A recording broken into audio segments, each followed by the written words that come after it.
to communicate to someone right when they're in that spot, because when you make it out of that spot, it's a joyful moment. It's kind of like when two grad students talk to each other. Yeah.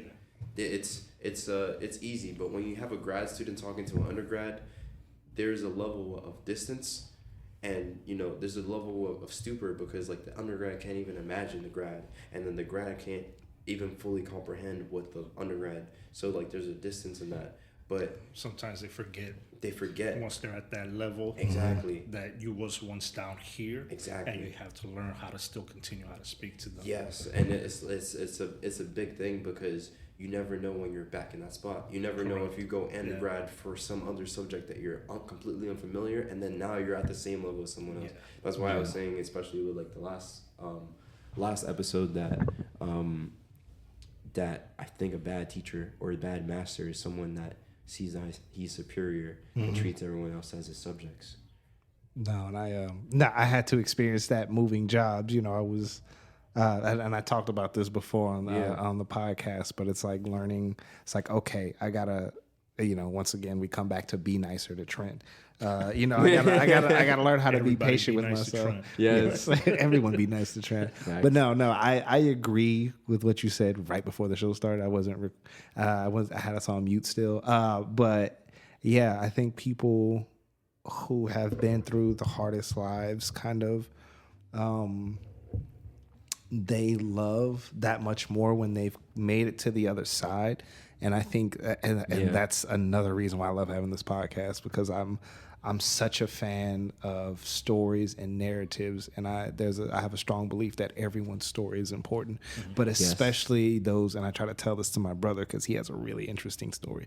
He's been through a lot, and I try to encourage him, like, yo, tell your story, do it as much as possible, because there's people that are like you. You never know who's actually exactly, hearing. And they, and a lot of those people won't make it, but sometimes hearing that story makes the difference. Correct, and inspires people to be able to elevate and, like, what, there is an end to this, and I don't have to exist in this space as this thing. I can make it out and better myself regardless. I'm not tethered to this. I am more than. I always try to encourage that. So I love a good story. And I know a little bit about your brother's story. We've talked about it. And I could compare myself to that. Absolutely. Side.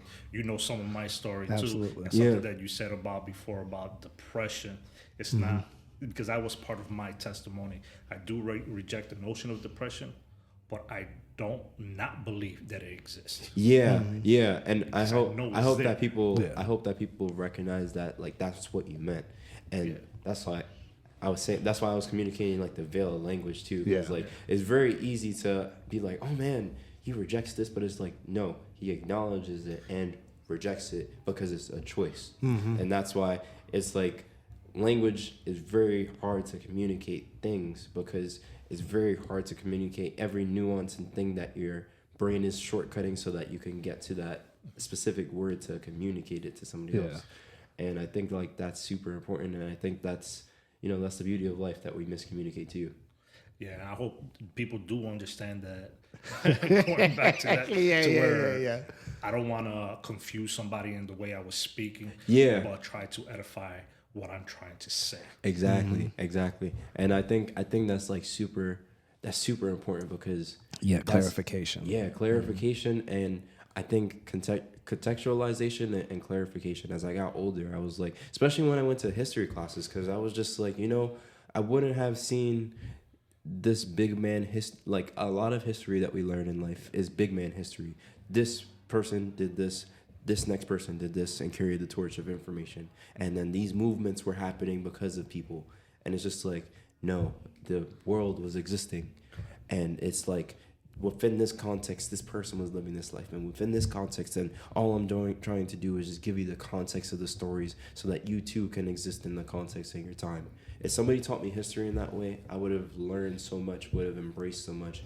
But also, he who wins gets to tell his history, so it makes more sense in terms of control to have a control of who you elevate, who you put down. You sound like you got a good sense of history here, though. Oh yes, I love. It's very well learned. I love history. I love life. I love people, and I like learning of people's. And I think just trying to get closer to people. And I think I was gonna bring it up when you were talking about it before, but especially as like I was saying before, like as a musician, I think it's a person's responsibility. Because I see, especially rappers, as griots or rappers as people giving testimony and stories through oral storytelling and just telling a story. Because when you write music, you could say whatever, but over time, it's like, no, I'm really like when you get to the weeds of it, it is not an easy task. It is not. Most tasks are not easy. It's just finesse over time. And each thing has its own story. A movie has behind the scenes. A podcast has behind the scenes. There's context. There's things that don't get put into the movie. Like I was talking with my dad, and he was like, "Yeah, the movie gets made, but the conversation between the coffee fetcher intern and the director when he hands him his coffee is what made the movie." Yeah. And it's like, wow, like you don't realize that, and I think that needs to be pushed more. And it goes down to what you said before about the little things. It's that little thing that created this big thing. Exactly. Mm-hmm. So, and I love that when you said that, because I think that's how life really generally works. Yeah. You look at the little things to see the big thing. Every spark, every fire starts with a spark, and it's like even building up to this podcast. Not that it's a big thing, but anything you do, being great at something, it's not just. There's an idea and boom, you're great at it, or you excel in it. It takes that everyday work, the little pieces, the grinding out, the XP, for you to eventually come out on the other side and have, and blossom into, whatever you want to do, or whatever the end goal is. Yeah. And this is like where you get to like, the nature of learning and the nature of like, the upward kind of optimism and enthusiasm. They call it the valley, where a lot of people get lost and stuck to learning something, and then like the really hard type of second hill of like really, really getting in the weeds and understanding and comprehending and learning and pushing thresholds, and then you get to the other side and you're just like, oh, I'm learned. Yeah.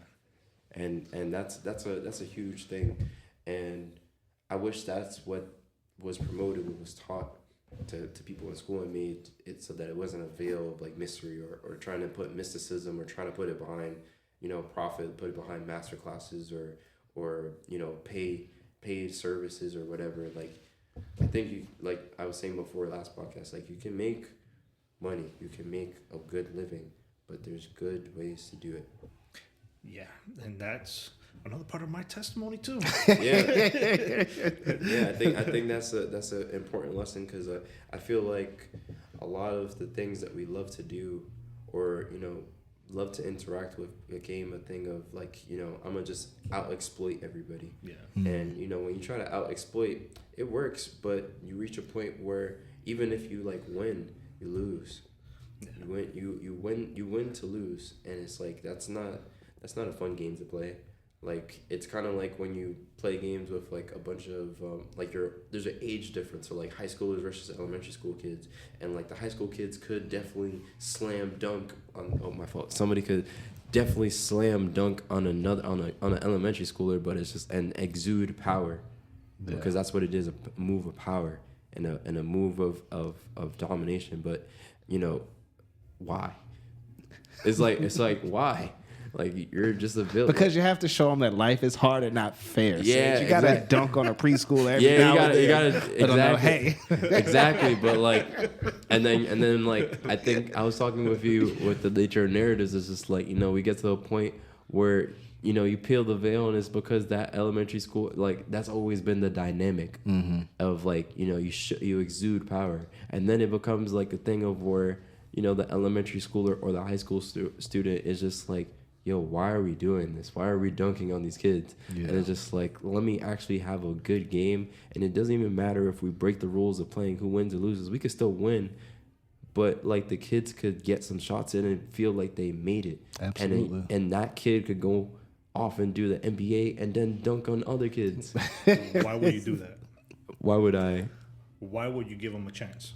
Why? Yeah, why would I give them a chance? Because it's to show that you have odds, compassion. that no, not even like that.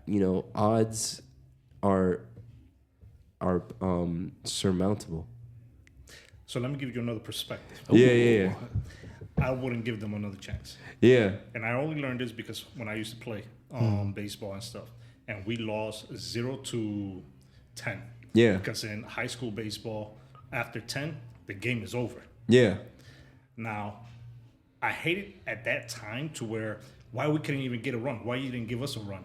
At least we could have kept on playing. Oh, no. I don't mean like that. I mean like when there's a huge difference. Like when it's two teams and like this team is like forever winning and this other team can't win. No, I don't think you should get a participation trophy. I think you should earn that. But even what you were saying from a high schooler to a elementary, and you're dunking at them, what is the lesson behind it? Yeah. If you give them a chance, the lesson can be construed in what he is thinking. Yeah. I get what you're saying. Yeah. We spoke about this before, the necessity of failure. Yeah. It's because I think there's a lesson in both. I see where you're coming from, because it could, it could, I guess in a smaller sense, give them Another kind of. No, I think it'll give them a hyperbolic or.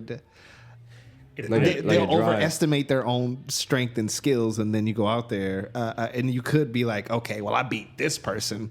Practice. Who needs to get better? I beat that guy. The arrogance. So I see what you said. It could lead up to something like that.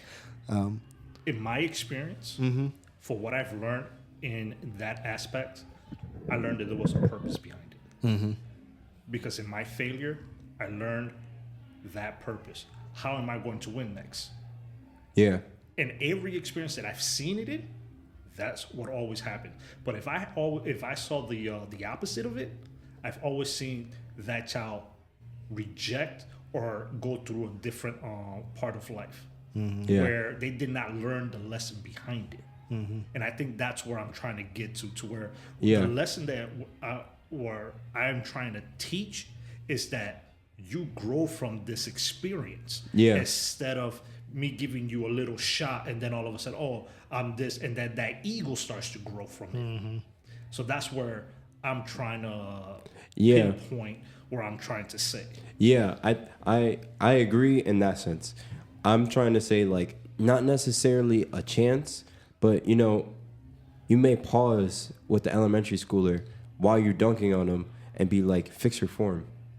That's, I think, the best of both, because it's like, yo, fix your form, and then it's just like, it's kind of like, you ever watch Karate Kid and he's just like, he's still beating him up, but he's like, yo, fix your form, wax on, wax on, and it's just like, he's still coming in with the fullest of intensity. He's not letting it up so that it's like easy, but he already gave him the tools at that point, whether he knew it or not. I think it's like that. So I guess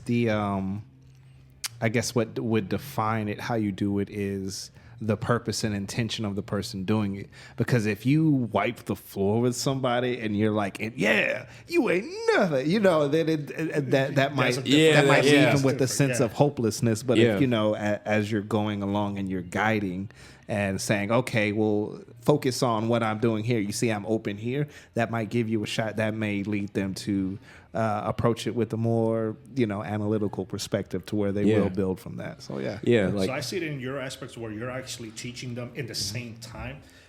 But I bring it back to where Trent and I used to work. When I used to discipline somebody, I use my authority against that person. But then at the end, that's when I will dumb it down or show the compassion behind it. Yeah, that's what I was trying to communicate, because like, especially for me, like, if people didn't know, like, I'm a first degree black belt, and my master used to like. Don't mess with Sage. My master, he used to like, my sensei and everything. He used to come over and like really would beat you up, but at the same time, like, he already gave you the format to do it, and it's just like you have to meet the challenge. Like, you provide a challenge, you are the challenge, but there was never a moment where like I hated my sensei for doing that to me. And it's like, I think there's a finesse, there's a mastery in doing that. And it's like you were saying, like for me, that's what I think the purpose of authority is, to give you a challenge to elevate and push the threshold of what transcending is. I just think when in current circumstances, now I'm abstracting, I'm going to the macro. When it works on a macro level and it works to oppress, that's when it goes too far. And I just think that compassion can fall on deaf ears, and then you have to really reach, and then bring it back down. Yeah. And that's like my main type of tenets of trying to find the ways to do that. Then we're on the same boat. Yeah. And sometimes it may just depend on who's doing it. If you can, some people aren't able to teach as they're doing. So, the optimal decision may be to do it the other way because you can't do it. So all depends on that intentionality and purposefulness. I still won't give him a chance. Watch dunking on the Watch out, 8th graders. Watch out. Yeah. You may think you big, but don't mess with Vargas. Oh no. What was your favorite position to play in baseball? So when I first started, my father wanted me to be a pitcher. Yeah. But I hated pitching because I always felt the batter will always hit me.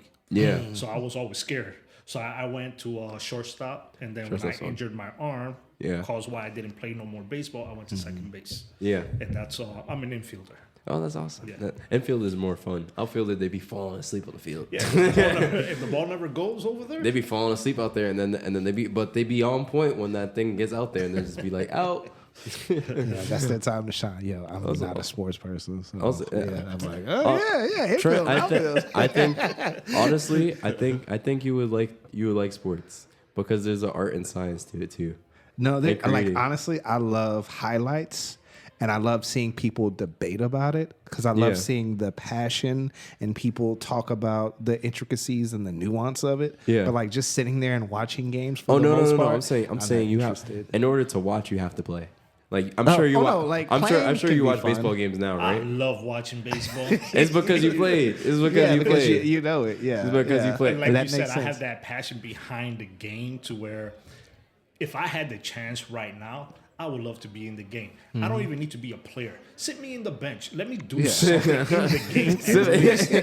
That's what I mean, Trent. Like just pick a random sport. It could be whatever. And then when you just do it, it's like crocheting too. Like any hobby. Like if you do it and then you just step away, like you're gonna and you found something that you like. It was just like, you know what? I saw this blacksmithing video. Now I want to actually So what you do? I'll volunteer. What's up? I'll volunteer. So no, if I was ever to play sports professionally, there would be 2 sports. Ooh. Dodgeball and paintball. Actually, you can do it. There's playing dodgeball. There's professional paintball. That's what I mean. There are. If anybody does not know, Trent is a very big guy. I'd be scared to get hit by a ball. Yo, what? I know that rubber ball would hit me in the face so crazy. Like I'm gonna have that big red mark. So no, in schools they changed it to where it's the foam ball. But I played against in high school. This was sophomore year. I remember I had moved. And went to a completely different town. I stayed with my aunt for a little bit and went to a whole different high school. But yes, I played against somebody who played baseball, and they had the foam ball. Oh my God. So I was real, I'm not, I don't know if you want to call it naturally athletic, but I'm a real goofy move. I like to move a lot.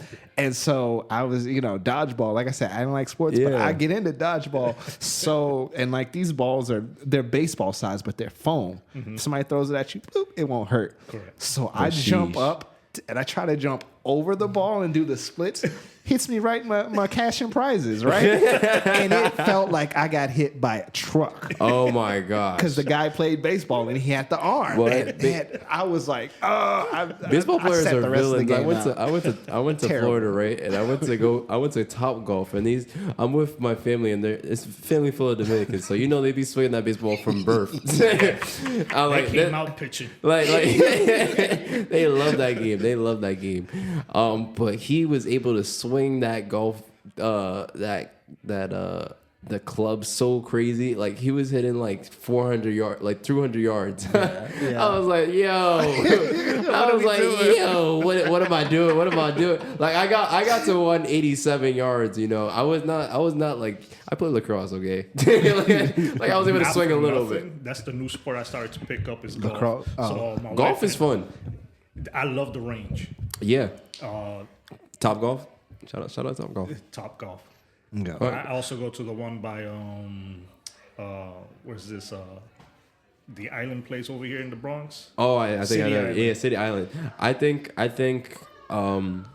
as a matter of sociological retribution for white people, taking these spaces and creating golf fields and highways and stuff to like segregate us, they should teach black people golf. And Spanish kids golf because they will love the sport and they'll learn a lot of patience from it. You'd be surprised that golf actually was a black sport. It was. I was not aware. Yes, you know what's crazy? They attribute it to the Scots. That was first, but when it was introduced to different nations, it was the Africans that actually started to pick it up. That's fire. That's fire. That's fire. There's a lot of that and horseback riding. Yeah, horseback riding. Lacrosse itself was an indigenous people sport. Mm-hmm. What's the? There's another sport that I'm missing. It's not soccer. Also, another thing too, in soccer's places, I do not appreciate that European countries use a lot of black athletes, but then when they lose, allow for the athletes to face the retribution of racism. Absolutely. Yeah, I hate those news clips where you'll see like the bad headline and they'll only highlight the dark player. And then when you read the article, it's like not even like that. I do not like that type of spectacleization in sports too. And I think that's important for people with platforms to highlight that. And yeah, it's just a good thing to do those things and bring attention when you see it. Mm-hmm. You know what's crazy? I worked at a country club for like 3 or 4 years of my life, all through school and even a little bit before school. And I had access to the golf course, and I never played once. Oh, we should take you. It's a fun. It's fun. It's like, oh wow, it's fun. I think it's a lot of fun. I think sports are supposed to be something that unite people and like a ritual. It's like anything. Anybody wants a connection, and you need something to do while you're trying to make that connection. I think there's a lot of stigmas and a lot of things around whatever sport. Like, oh, you're tall, play basketball. It's like, bro, let me find something that I like. Like if I want to go to a beer drinking contest, like I won't be the best like basketball player, but I'll be the best baseball fan. Or if I go to Oktoberfest, I'll have so much fun. There's always a context for you. You're always welcome somewhere. Now, probably the real reason I rejected sports was probably because me and my brother didn't get along. He used to pick on me all the time.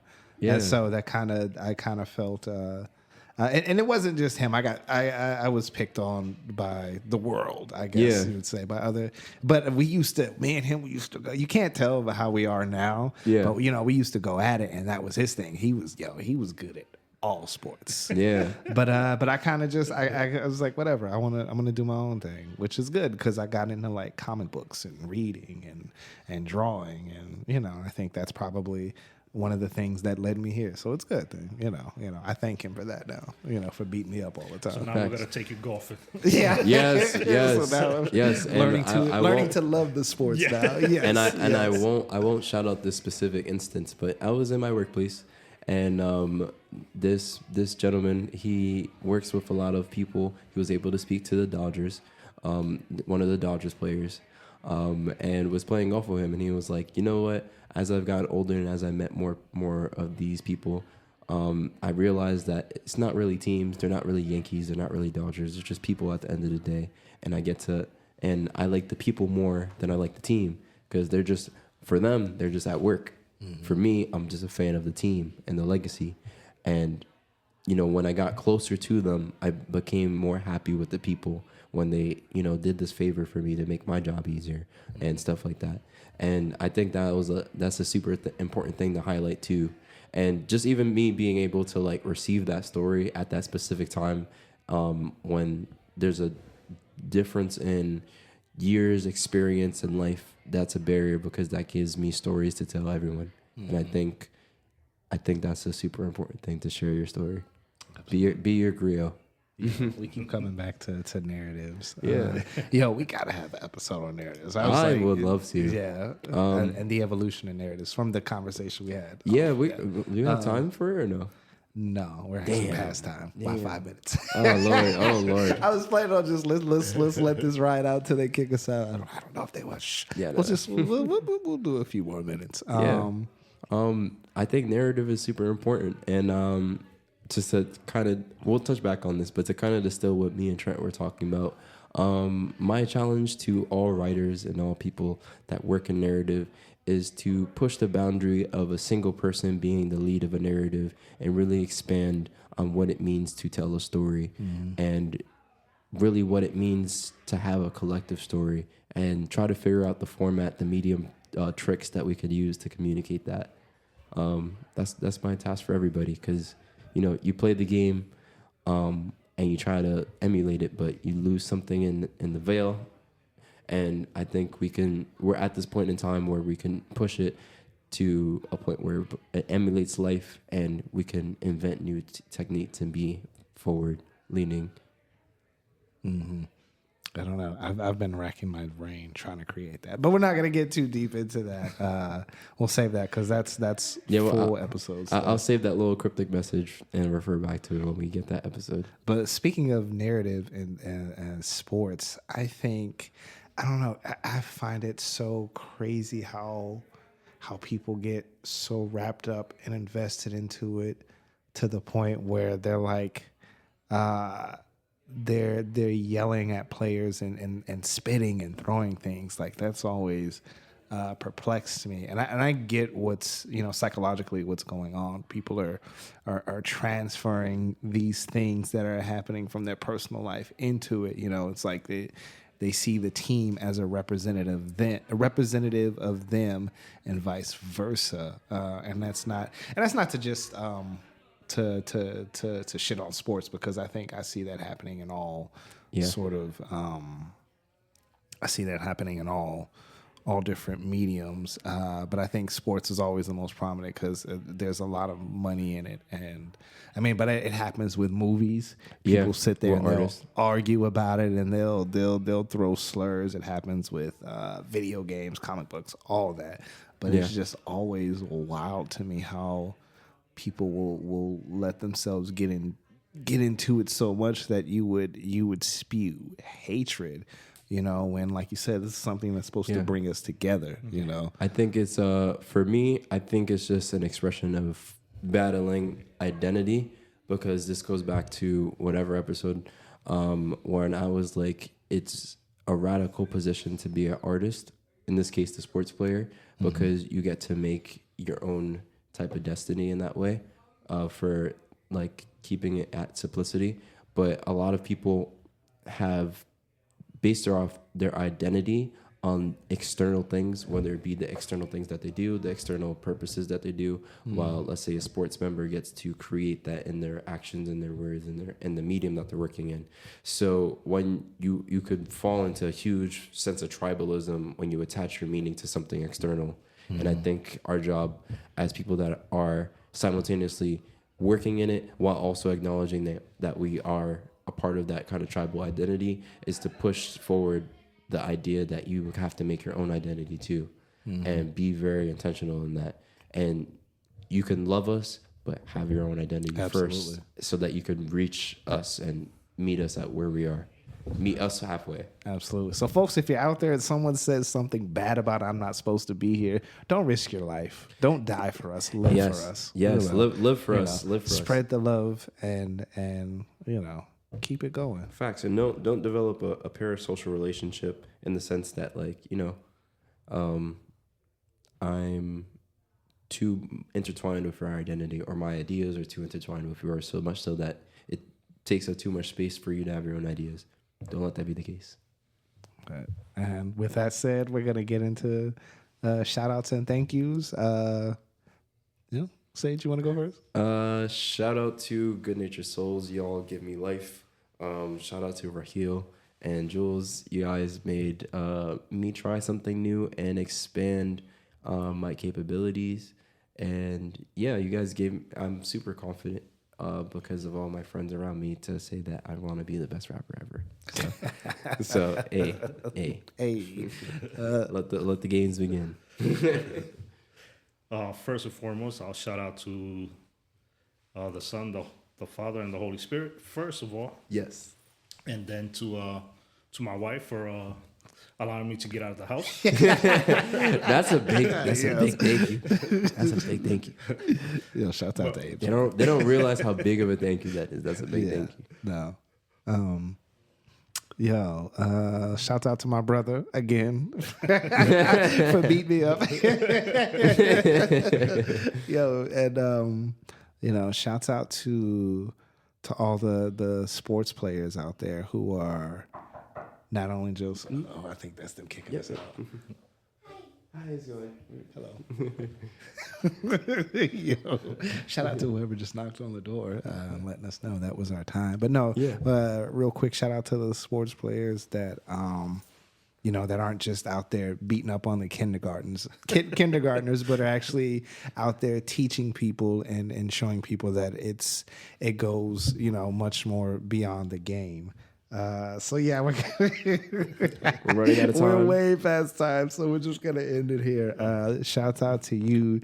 You guys have been shout out the Rangers for being nice and visiting my school in elementary. Hey, taking the time for students. Wait, Texas Rangers? No, New York Rangers hockey team. New York Rangers. Oh, my bad. New York Rangers hockey team came to visit my school, PS 83. Doing that as a sports person, it doesn't matter if the kid likes the sport. Being there, being present is important for the community. That's all I had to say. Thank you. I'm sorry. There's Texas Rangers that exist for those that don't know. Anyway, thank you guys. You've been a very sporty, invisible audience. Afflictions, clouded visions, I've been at a loss. Messages and mirages, oasis, say fall. Been a fool before, never fall for the false. This way now, this way now, this way now, this way now, this